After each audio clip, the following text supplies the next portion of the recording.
एक बार एक गरीब मछुआरा था। नदी से मछलियां पकड़कर किसी तरह से अपना गुजारा करता था। इस मछुआरे का एक अजीब नियम था। वो रोज 5 बार से ज्यादा जाल नदी में नहीं डालता था। इससे वो जितनी भी मछलियां पकड़ता था वो उसी में संतुष्ट रहता था। फिर एक दिन ऐसा हुआ। वाह, आज का मौसम तो बहुत अच्छा है। लगता है आज बहुत सारी मछलियां पकड़ पाऊंगा। उसके बाद वो मछलियां बाजार में बेचकर जो कुछ भी मिलेगा उससे मेरा काफी दिनों तक गुजारा हो जाएगा। आइया! देखता हूँ जाल में कितनी मछलियां फंसी हैं। अरे बाप रे बाप, बहुत भारी लग रहा है ये तो। लगता है पहली बार में ही बहुत सारी मछलियां पकड़ में आ गई हैं। क्या क्या बात है, जोर लगाकर खींचना पड़ेगा। अरे बाप रे, शाबाश, अरे जोर से खींचो। अरे ये क्या? ये तो पेड़ की सूखी टहनी है। अरे दांत तेरे की।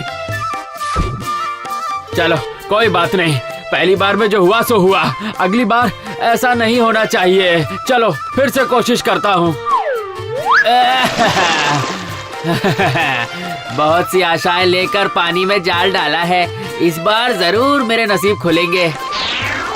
अरे बाप रे, ये तो पिछली बार से भी ज्यादा भारी है।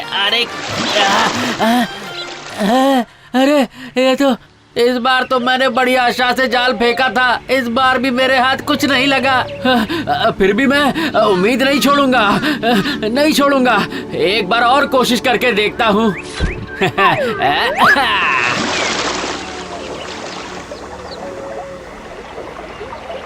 5 बार में से 2 ही बार बात बनी, फिर भी एक छोटी सी मछली ही मिली। ऊपर वाले ने आज मेरे बारे में क्या सोचा है क्या पता। पर इस बार तो जाल बहुत भारी लग रहा है। अरे ये तो बहुत भारी लग रहा है। अरे बाप रे बाप, जाल खींचकर निकालने में बहुत मेहनत करनी पड़ रही है। अरे बाप रे, ये क्या? ये तो मिट्टी का एक बड़ा सा घड़ा है। जरा उलट पुलट कर देखता हूँ क्या है इसके अंदर।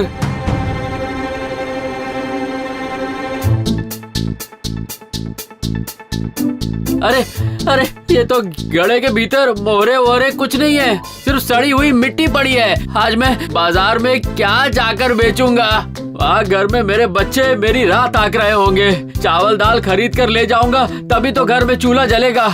एक बार और कोशिश करके देखता हूँ।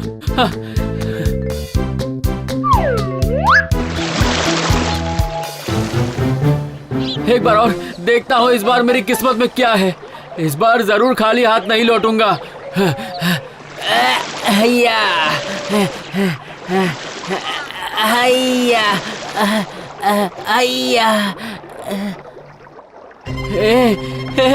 ऊपर वाले, ये क्या हो रहा है मेरे साथ? जाल के साथ तो बहुत सारे कांच के टुकड़े ऊपर आ गए हैं और साथ में टूटा फूटा घड़ा भी। 4 बार जाल डाल चुका हूँ, पर लगता है आज मेरे नसीब में कुछ भी नहीं है। आज पता नहीं आज ऊपर वाले की क्या मर्जी है। फिर भी हिम्मत हारने से काम नहीं चलेगा ना। हिम्मत हारने से नहीं चलेगा। एक और बार कोशिश करके देखता हूँ। ये आखिरी बार है। देखता हूँ इस बार मुझे क्या मिलता है। किंतु ये क्या? ये क्या? जाल को तो मैं बिल्कुल भी नहीं खींच पा रहा हूँ। जरूर किसी पत्थर में मेरा जाल जाकर फंस गया है।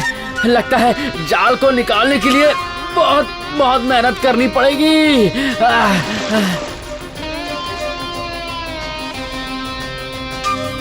अरे ये क्या है? इस बार तो एक तांबे का कलश बाहर आया है। इसके मुंह के ढक्कन पर कुछ आकार बना हुआ है। इस पर भी कुछ खुदाई की गई है। इसको देखकर तो लगता है ये किसी महान राजा का कलश है। जरूर इसके अंदर कीमती रत्न होंगे। चलो आज ऊपर वाले को मुझ पर दया तो आई। अब मेरा अभाव खत्म हो जाएगा। पर इसके अंदर कुछ है या नहीं ये तो अभी तक पता ही नहीं चल पाया है। अगर हीरे जवाहरात होते तो मुझे आवाज तो आती। इसे खोल कर देखता हूँ।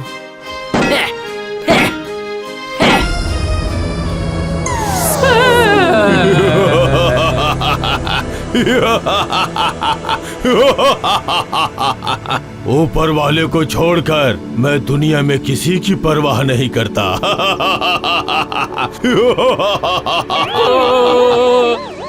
बताइए मेरे आका, क्या हुक्म है? आज से मैं आपका गुलाम हूँ। बस मुझे जान से मत मारिएगा। मैं कभी भी आपके आज्ञा की अवहेलना नहीं करूँगा।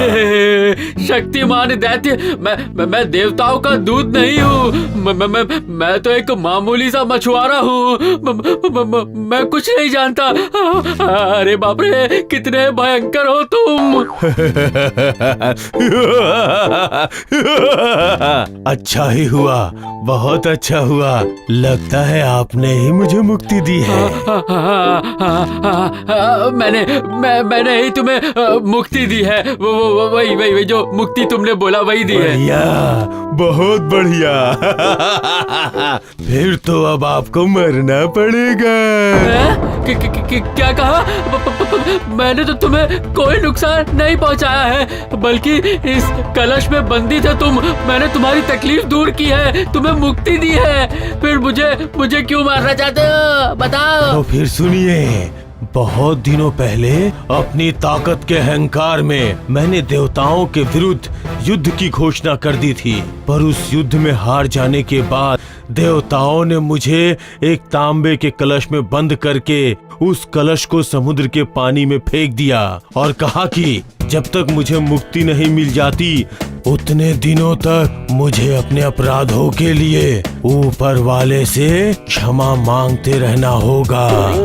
और तभी से मैं इस कलश के अंदर कैद हूँ। और मैंने पता नहीं किस दुर्बुद्धि के कारण इस कलश का मुंह खोल दिया। इस कलश के भीतर मेरा जीवन बहुत ही कष्टों से कट रहा था। एक दिन मैंने कसम खाई कि 500 वर्षों के भीतर जो मुझे मुक्त करेगा उसे मैं बहुत सारे रत्न देकर खुश कर दूंगा। हाँ, तो मैंने ही तुम्हें मुक्त किया है। वो सारे रत्न मुझे दे दो तुम। लेकिन 500 वर्ष बीत गए पर मुझे किसी ने आजाद नहीं किया। अरे बाप रे, तुम 500 वर्षों से इसी में थे? उसके बाद सोचा जो मुझे 1000 वर्षों में मुक्ति देगा उसे मैं उसके इच्छानुसार 3 वरदान दूंगा। दो फिर 3 वरदान मुझे दो। मैंने ही तो तुम्हें मुक्ति दिलाई है, अब मैं ही हूँ वो। लेकिन उसके बाद वो 1000 वर्ष भी बीत गए, किसी ने आजाद नहीं किया। इसके बाद मुझे बहुत गुस्सा आया।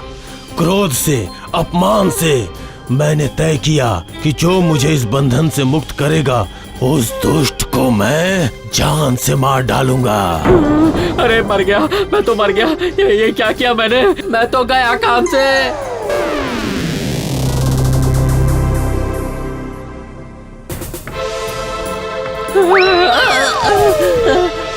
हाँ, अब तुमने मुझे मुक्ति दी है, इसलिए अब मैं तुम्हें मारूंगा। अरे बाप रे, लगता है आज मेरे प्राण चले ही जाएंगे।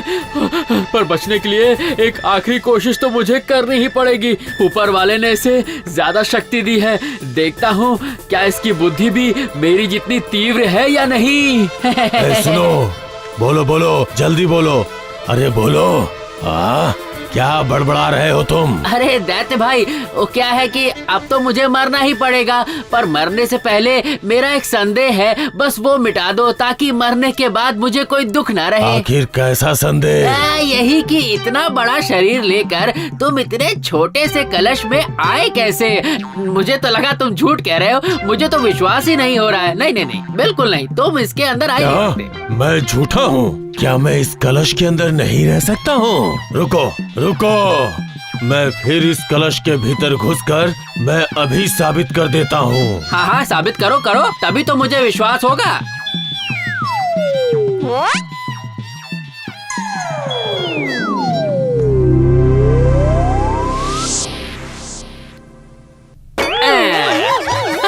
अरे छोड़ो, छोड़ो मुझे, छोड़ो, अरे छोड़ो मुझे। अब तुम चाहे जितना छोड़ दो। भी चिल्ला लो, मैं तुम्हें कलश से नहीं अरे निकालने मुझे वाला। छोड़ दो। अब रहो इसी कलश में कुछ और 1000 वर्षों तक, इसी के भीतर रहो, तुम इसी लायक हो। छोड़ो, छोड़ो मुझे। मछुआरे भाई दया करो, मैं तुम्हें कोई नुकसान नहीं पहुंचाऊंगा। तुम्हें मैं बड़ा आदमी बना दूंगा। मुझ पे विश्वास करो।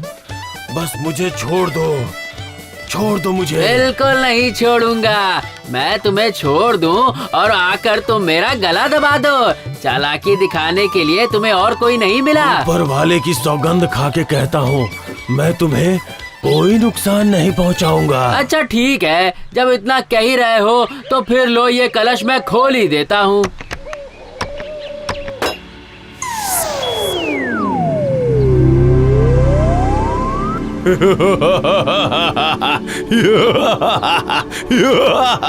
अब तुम्हारा क्या होगा?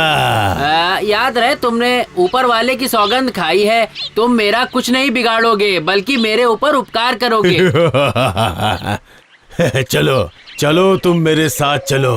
तुम्हें डरने की कोई जरूरत नहीं है। मैं तुम्हें कोई नुकसान नहीं पहुंचाऊंगा।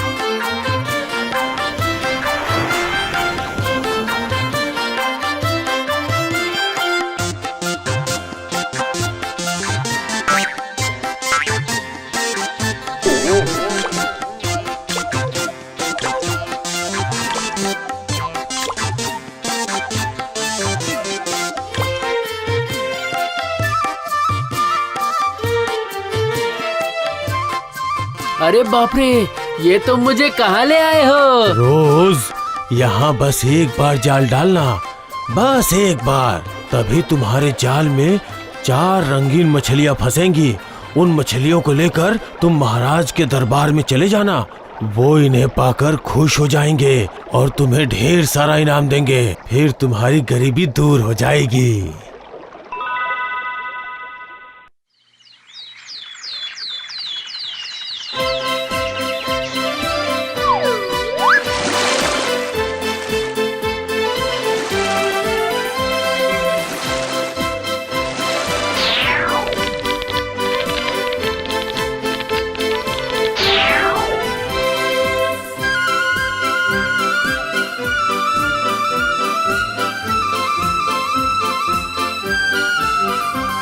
महाराज, महाराज, मैं ये मछलियाँ आपको बेचने आया हूँ।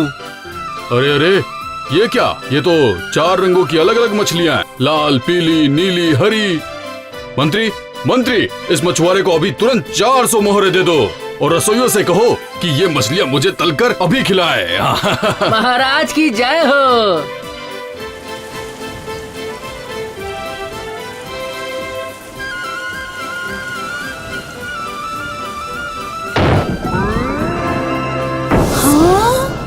मछली भैया, मछली भैया, मेरी आवाज सुन रहे हो?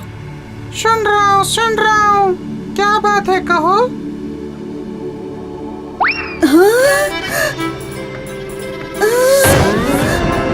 महाराज, महाराज, महाराज, महाराज, महाराज, एक लड़की आई, उसने मछली की कढ़ाई को उल्टा कर दिया, सारी मछली गिरा के पता नहीं कहाँ भाग गई वो। झूठ बोलने के लिए कोई दूसरी जगह नहीं मिली? सच सच बताओ, क्या हुआ था वहाँ? सच बोल रही हूँ महाराज, सच बोल रही हूँ। इसके अलावा और मुझे कुछ नहीं पता। हे, कोई है? उस मछुआरे को संदेश भेजो, फिर से 4 मछलियाँ पकड़ कर लाए।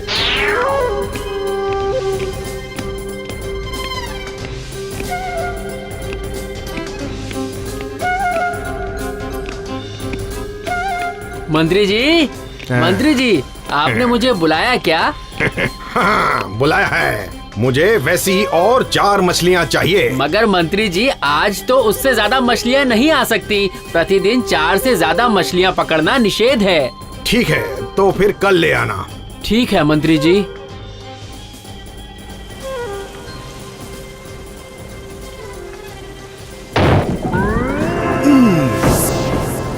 मछली भैया, मछली भैया, मेरी आवाज सुन रहे हो? सुन रहा हूँ। क्या हुआ बोलो।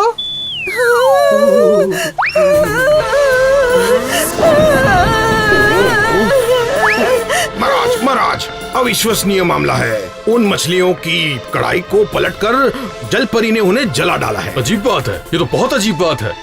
ठीक है, कल फिर उस मछुआरे से कहकर मछलियां मंगवाने की व्यवस्था करो। मैं अपनी आंखों से सब देखना चाहता हूँ।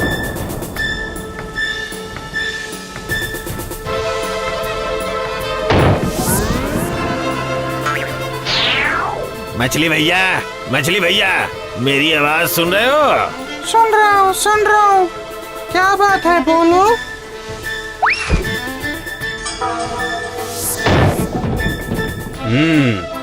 अभी तुरंत उस मछुआरे को बुलाओ। इस घटना के पीछे जरूर कोई बहुत बड़ा रहस्य छुपा हुआ है। सुनो, ये मछलियाँ तुम कहाँ से लाते हो? महाराज, वो पास के जंगल में पहाड़ के पीछे एक सरोवर है। बस वहीं से मैंने ये छोटी छोटी रंगीन मछलियाँ पकड़ी हैं। तो क्या वहाँ तक पहुँचने का तुम मुझे रास्ता बता सकते हो? हाँ, अवश्य महाराज, अवश्य। दूसरे दिन राजा सुबह सुबह चलते चलते सरोवर को पार करके एक स्थान पर पहुँचे और वो स्थान एक पुराने राजमहल जैसा था।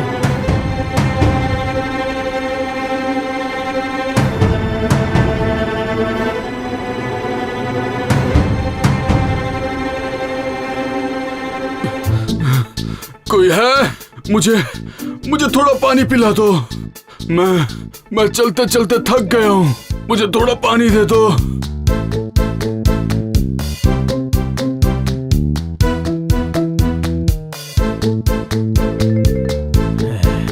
हे ऊपर वाले, मुझे और कितनी सजा दोगे? मैंने तो कोई भी पाप नहीं किया है। कौन है आप? मैं इस शहर का राजा हूँ। एक निष्ठुर जादूगरनी के शराब से मेरी ये दशा हो गई है। ये आप क्या कह रहे हैं? हाँ, मैं सही कह रहा हूँ। अपने सरोवर में जो वो रंगीन मछलियाँ देखी, वो सब मेरी प्रजा है। एक समय इस पहाड़ी इलाके में चमत्कारी फूलों और फलों से भरा हुआ एक राज्य था। अपने पिताजी की मृत्यु के बाद एक सुंदर स्त्री से मैंने विवाह कर लिया। एक दिन जब मैं आंख बंद करके सो रहा था, तभी 2 दासियों की बातें मेरे कानों में पड़ी। हाय हाय, इतने अच्छे राजा की इतनी दुष्ट रानी, ये तो बहुत ही दुख की बात है। और नहीं तो क्या, रोज रात को खाने के बाद राजा जो शरबत पीते हैं, उसमें नींद की दवाई मिली होती है। इसका मतलब तुम्हें भी सब पता है। रोज रात को महाराज के सो जाने के बाद वो डायन पता नहीं कहाँ चली जाती है और नींद खुलने के पहले फिर से लौट भी आती है। हाँ, इसी वजह से शायद शाह के लोग प्रतिदिन कम होते जा रहे हैं। उस दिन शाम को जब रानी आई तो मैंने उनसे पूछा, अच्छा रानी, तुम रोज रात को कहाँ जाती हो? तुम सब जान गए हो। जाओ, पत्थर बन जाओ।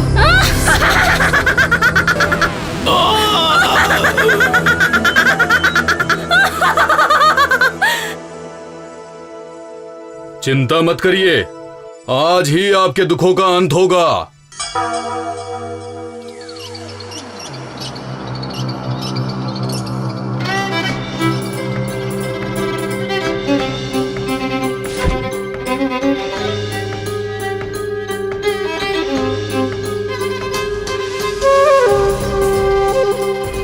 हे शैतान, मुझे शक्ति दो, मुझे अपनी शरण में ले लो। तुम बहुत बड़ी पापी हो। तुमने अपने ही पति को अपाहिज बना दिया और अपनी ही प्रजा के लोगों को मछली बना दिया और खूबसूरत राज्य को जंगल बना दिया। जाओ, पहले उन्हें उनकी सही अवस्था में लाओ। आप मुझे जो करने को कहेंगे मैं वही करूंगी।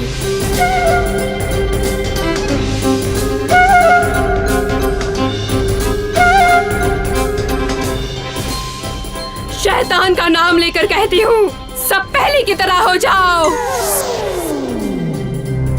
हे शैतान, मैंने आपके हर हुक्म की तामील की है, अब मुझे क्या करना है कहिए। नहीं नहीं नहीं, और कुछ भी नहीं, कुछ भी नहीं। जो किया है वो ही काफी है। अब जादुई बोतल को नीचे रखकर दूर जाकर खड़ी हो जाओ। ये लो अपना पुरस्कार। चमगादड़ बन जाओ।